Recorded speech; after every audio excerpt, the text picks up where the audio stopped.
Max എന്ന ബ്രാൻഡിൻ്റെ logo ആണിത്. മാക്സ് ഫാഷൻ എന്ന് പറയുന്നത് ഒരു ഇന്ത്യൻ ബ്രാൻഡാണ്. ഫസ്റ്റ് എസ്റ്റാബ്ലിഷ് ചെയ്തത് UAE-യിലാണ് 2004-നകത്ത്. പക്ഷേ അതിൻ്റെ ഫസ്റ്റ് സ്റ്റോർ ലോഞ്ച് ചെയ്തത് ഇന്ത്യയിലാണ് 2006-നകത്ത്. മാക്സ് ഫാഷൻ എന്ന് പറയുന്നത് ലാൻഡ്മാർക്ക് ഗ്രൂപ്പിൻ്റെ ഒരു ഭാഗം കൂടിയാണ്. ഇതിനകത്ത് ബഡ്ജറ്റ് ഫ്രണ്ട്ലി പ്രൈസസ് ആണ് മാക്സ് ഫാഷൻ പ്രൊവൈഡ് ചെയ്യുന്നത്. ഇനി നമുക്ക് മാക്സിൽ നിന്ന് പർച്ചേസ് ചെയ്ത കുറച്ച് സാൻഡിൽസ് നോക്കാം. ഇതൊരു ഗ്രേ കളറിനകത്തുള്ള ഒരു ബലഗ്നസ് ആണ്. ഇതിൻ്റെ അപ്പർ മെറ്റീരിയലും സോളും PU എന്നുള്ള മെറ്റീരിയലാണ്. PU എന്ന് വെച്ചിട്ടുണ്ടെങ്കിൽ പോളിയുറേത്തേൻ ആണ്. ഇതൊരു ടൈപ്പ് ഓഫ് പ്ലാസ്റ്റിക് ആണ്. പക്ഷേ നമ്മുടെ ജെനുവിൻ ലെതർ പോലെ ആനിമൽ സ്കിൻ കൊണ്ടല്ല ഉണ്ടാക്കിയിരിക്കുന്നത്. പിന്നെ ഇതിൻ്റെ കാല് വെക്കുന്ന ഭാഗം, അതായത് ഫുട് ബെഡ് കുഷ്യൻ്റ് ആണെന്നാണ് പറയുന്നത്. ഇതിന് വേറൊരു കളറും കൂടി അവൈലബിൾ ആണ്. ഒരു ബേജ് കളറിനകത്താണ്. പ്രൊഡക്റ്റ് നമ്മൾ ഫോട്ടോയിൽ കാണുന്ന അതേപോലെ തന്നെയാണ്. നല്ലൊരു ഗ്രേ കളറിനകത്തുള്ള ബലറിനസ് ആണ്. ഇത് നല്ലൊരു സോഫ്റ്റ് ആയിട്ടുള്ള മെറ്റീരിയലിനെയാണ് ഈ PU എന്ന് പറയുന്നത്. പിന്നെ കുഷ്യൻ്റെ ഫുട് ബെഡ് ആണെന്നാണ് പറഞ്ഞത്. പക്ഷെ ഭയങ്കര ഒരു കുഷ്യൻ ഇല്ല. പക്ഷെ എന്നാലും വലിയ കുഴപ്പമില്ല. പിന്നെ അതിൻ്റെ ഗ്രിപ്പാണ് നമ്മൾ എപ്പോഴും ശ്രദ്ധിക്കേണ്ടത് ഒരു ചെരുപ്പിന്. അപ്പോൾ ഗ്രിപ്പും നന്നായിട്ടുണ്ട്. പിന്നെ അതേപോലെ വെള്ളമൊന്നും കയറുന്ന പോലെ ഹോൾസ് ഒന്നും ഇതിനകത്തില്ല. നല്ലൊരു മെറ്റീരിയൽ തന്നെയാണ്. നെക്സ്റ്റ് നമ്മൾ പർച്ചേസ് ചെയ്തത് മാക്സിൽ നിന്ന് തന്നെയാണ്. ഒരു ഓപ്പൺ ടോ ഫ്ലാറ്റ്സ് ആണ്. ഇങ്ങനെയാണ് അതിൻ്റെ ലുക്ക് വരുന്നത്. ഇതിൻ്റെ അപ്പർ മെറ്റീരിയലും സോളും എല്ലാം PU ആണ്, അതായത് പോളിയുറേത്തേൻ ആണ്. ഒരു തരം പ്ലാസ്റ്റിക് തന്നെയാണ്. ഇങ്ങനെയാണ് അതിൻ്റെ ലുക്ക് വരുന്നത്. ഫ്ലാറ്റ് ആയിട്ടുള്ള ഹീൽസ് ആണ് ഇതിന് പ്രൊവൈഡ് ചെയ്തിരിക്കുന്നത്. ഈ പ്രൊഡക്റ്റ് ഫോട്ടോയിൽ കാണുന്ന അതേപോലെ തന്നെയാണ്. കുറച്ച് റഫായിട്ടുള്ള ഒരു മെറ്റീരിയലാണ് അതിൻ്റെ സ്ട്രാപ്സ് വരുന്നത്. പിന്നെ നല്ല ഹീൽസിൻ്റെ ഒരു 1.5 ഇഞ്ചോളം ഹീൽസ് വരുന്നുണ്ട്. പിന്നെ എല്ലാതും ഒരൊറ്റ മെറ്റീരിയൽ, അതായത് PU മെറ്റീരിയലാണ്. നല്ല ഗ്രിപ്പുള്ള ഒരു സാൻഡൽസ് തന്നെയാണ്. ഇതിൻ്റെ ഒരു ഡ്രോബാക്ക് ആയിട്ട് പറയാനുള്ളത് ഇതിൻ്റെ ഫിനിഷിങ് അത്ര പോരാ. ഒരു മുകൾ ഭാഗമൊക്കെ ശ്രദ്ധിച്ചാൽ നമുക്ക് പെയിൻറ് അടിച്ചൊരു ഫീലാണ്. അപ്പോൾ ആ പെയിൻറ് തന്നെ കുറച്ച് എനിക്ക് കിട്ടിയ സമയത്ത് കുറച്ച് ഇളകി പോന്നിട്ടുണ്ടായിരുന്നു. പിന്നെ അതിൻ്റെ സ്ട്രാപ്പ് ആണെന്നുണ്ടെങ്കിൽ അത് ഒട്ടിച്ച് വെച്ചിരിക്കുകയാണ്. പക്ഷേ ആ ഒട്ടിച്ച് വെച്ചിരിക്കുന്നത് ഒരു ഭാഗത്ത് അത്ര ഫിനിഷിങ് പോരാ. മോച്ചി എന്നുള്ള ബ്രാൻഡിൻ്റെ ഒരു സിമ്പിളാണിത്. ഇതൊരു ഇന്ത്യൻ ഫുഡ് വെയർ ബ്രാൻഡാണ്. ഇത് 2000-നകത്താണ്, അതായത് 2000-നകത്താണ് ഈ മോച്ചി എന്നുള്ള ബ്രാൻഡ് ഉണ്ടായത്. ഇതൊരു മോസ്റ്റ് അഫോർഡബിൾ ലക്ഷറി ബ്രാൻഡായിട്ടാണ് മോച്ചി അറിയപ്പെടുന്നത്. നെക്സ്റ്റ് നമുക്ക് മോച്ചിയിൽ നിന്ന് മേടിച്ചൊരു സാൻഡിൽസ് നോക്കാം. ഇതൊരു പിങ്ക് കളറിനകത്ത് വരുന്ന ഒരു സാൻഡിലാണ്. ഇതിൻ്റെ അപ്പർ മെറ്റീരിയൽ സിന്തറ്റിക് ആണെന്ന് മാത്രമേ പറഞ്ഞിട്ടുള്ളൂ. ഇതിൻ്റെ സോള് വന്നിരിക്കുന്നത് TPR എന്നുള്ളൊരു മെറ്റീരിയലാണ്. TPR പൊതുവേ നല്ല ഗ്രിപ്പും സ്റ്റിഫും പിന്നെ ഡ്യൂറബിൾ ആയിട്ടുള്ളൊരു മെറ്റീരിയലാണ് TPR എന്ന് പറയുന്നത്. മുന്നേ നമ്മൾ മാക്സിനകത്തൊക്കെ കണ്ടത് PU എന്നുള്ള മെറ്റീരിയലാണ്. PU എന്നുള്ള മെറ്റീരിയൽ എന്ന് വെച്ചിട്ടുണ്ടെങ്കിൽ അത് ലൈറ്റ് വെയിറ്റ് ആയിരിക്കും, ഭയങ്കര ഫ്ലെക്സിബിൾ ആയിരിക്കും, നല്ല കംഫർട്ട് തരുന്ന നല്ല കുഷൻ ബെഡ് ആയിട്ടുള്ളതായിരിക്കും PU എന്നുള്ള മെറ്റീരിയൽ. മോച്ചിയുടെ ഈ സാൻഡൽസും കുഷൻ ആയിട്ടുള്ള ഒരു ഫുഡ് ബെഡാണ് പ്രൊവൈഡ് ചെയ്തിരിക്കുന്നത്. പിന്നെ ഇതിന് എടുത്തു പറയാനുള്ളത് വാറണ്ടി 1 മന്ത് തരുന്നുണ്ട്. ഇതിൽ മോച്ചി ബ്രാൻഡിൻ്റെ സിമ്പിളൊക്കെ കൊടുത്തിട്ടുണ്ട്. പിന്നെ അതിൻ്റെ ബാക്കിലായിട്ട് അവരൊരു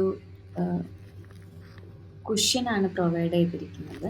പിന്നെ അതുപോലെ ആ മോച്ചി ബ്രാൻഡിൻ്റെ അതിൻ്റെ ബാക്ക് വശത്ത് ഇപ്പോൾ ചിലർക്ക് അത് തട്ടുമ്പോൾ ഒരു അലർജിയോ അല്ലെങ്കിൽ ഒരു ചൊറിച്ചിലൊക്കെ വരാൻ ചാൻസുണ്ട്. അപ്പോൾ അതിന് വേണ്ടിയിട്ട് അവരത് കവർ ചെയ്യുന്ന രീതിയിൽ ഒരു മെറ്റാലിക്കൊക്കെ വെച്ചിട്ടുണ്ട്. പിന്നെ അത് വളരെ, ആ ബാൻഡ് എന്ന് പറയുന്നത് വളരെ സോഫ്റ്റ് മെറ്റീരിയലാണ്. പിന്നെ ആ ഒരു ബാൻഡ് അവിടെ ഒരു ഗമ്മ് വെച്ചിട്ടാണ് ഒട്ടിച്ചിരിക്കുന്നത്. സ്റ്റിച്ചൊന്നും നമുക്ക് കാണാൻ പറ്റില്ല. പിന്നെ ആ TPR മെറ്റീരിയലാണെന്ന് പറഞ്ഞ സോൾ, അപ്പോൾ ആ ഡിഫറൻസ് നമുക്ക് മനസ്സിലാവും. അതായത് മുകൾ ഭാഗം വേറൊരു മെറ്റീരിയലാണ്, അതിൻ്റെ സോൾ എന്ന് പറയുന്നത് വേറൊരു മെറ്റീരിയൽ. അപ്പോൾ ആ സോളാണ് TPR എന്ന് പറയുന്നത്. പിന്നെ നല്ല കുഷ്യനായിട്ടുള്ളൊരു മെറ്റീരിയൽ തന്നെയാണ് അപ്പർ മെറ്റീരിയൽ എന്ന് പറയുന്നത്.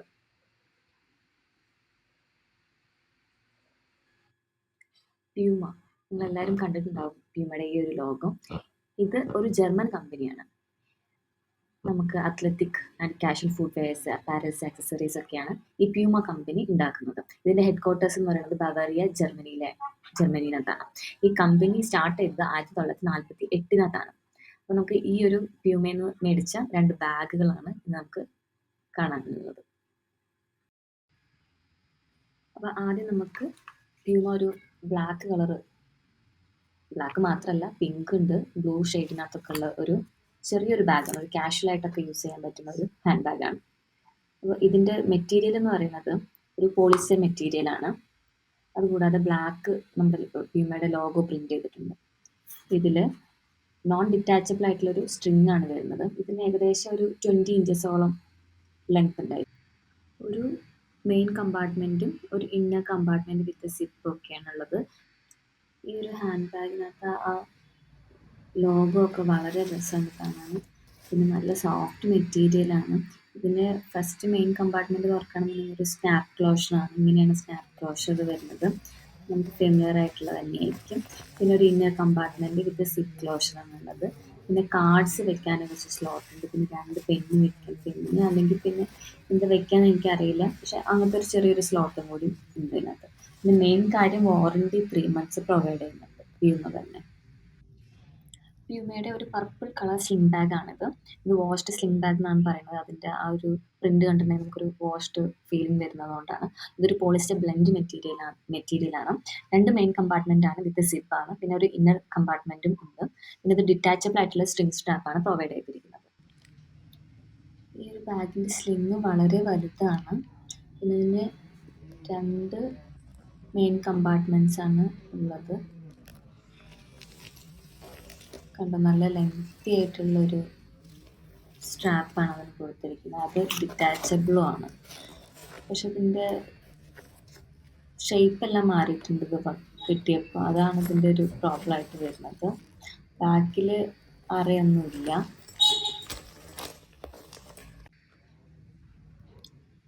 ഈ ബാഗ് 2 മെയിൻ കമ്പാർട്ട്മെൻറ്റ്സ് ആണുള്ളതെന്ന് പറഞ്ഞു. ഇത് ഫസ്റ്റ് കമ്പാർട്ട്മെൻറ്റ് കുറച്ച് ചെറുതാണ്. അത് ഇങ്ങനെയാണ് വരുന്നത്. പിന്നെ സെക്കൻഡ് കമ്പാർട്ട്മെൻറ്റിൻ്റെ ഉള്ളിനകത്ത് ഒരു ഇന്നർ കമ്പാർട്ട്മെൻറ്റ് കൂടി ഉണ്ട് വിത്ത് സിപ്പാണ്. പിന്നെ അതിൻ്റെ ഓപ്പോസിറ്റ് സൈഡിനകത്തായിട്ട് 4 കാർഡ് സ്ലോട്ടും 2 പെന്ന് പോലത്തെ ഐറ്റംസ് ഇടാൻ പറ്റും. പിന്നെ ഡിറ്റാച്ചബിൾ ആണെന്ന് പറഞ്ഞു. അത് നമുക്ക് എങ്ങനെയാണെന്ന് യൂസ് ചെയ്യാം. ബാക്കിൽ വേറെ സിബ് പോക്കറ്റ്സ് ഒന്നുമില്ല. പക്ഷെ ഇതിൻ്റെ മെയിൻ പ്രോബ്ലം എന്ന് വെച്ചിട്ടുണ്ടെങ്കിൽ അതിൻ്റെ ഒരു ഷേപ്പ് ചേഞ്ച് ആയിട്ടുണ്ട്. പിന്നെ അതേപോലെ മെറ്റീരിയൽ കുറച്ച് റഫാണ്. പിന്നെ ആ സിബ് നമുക്ക് ഊരാനും ഇടാനൊക്കെ ഒരു ചെറിയൊരു ടൈറ്റ് ഫീൽ ചെയ്യുന്നുണ്ട്. അതൊക്കെയാണ് ഇതിൻ്റെ ഡ്രോബാക്ക്. പിന്നെ അതേപോലെ പ്യൂമയുടെ ആ ഒരു സിമ്പിൾ ഇതിനകത്ത് കൊടുത്തിട്ടില്ല.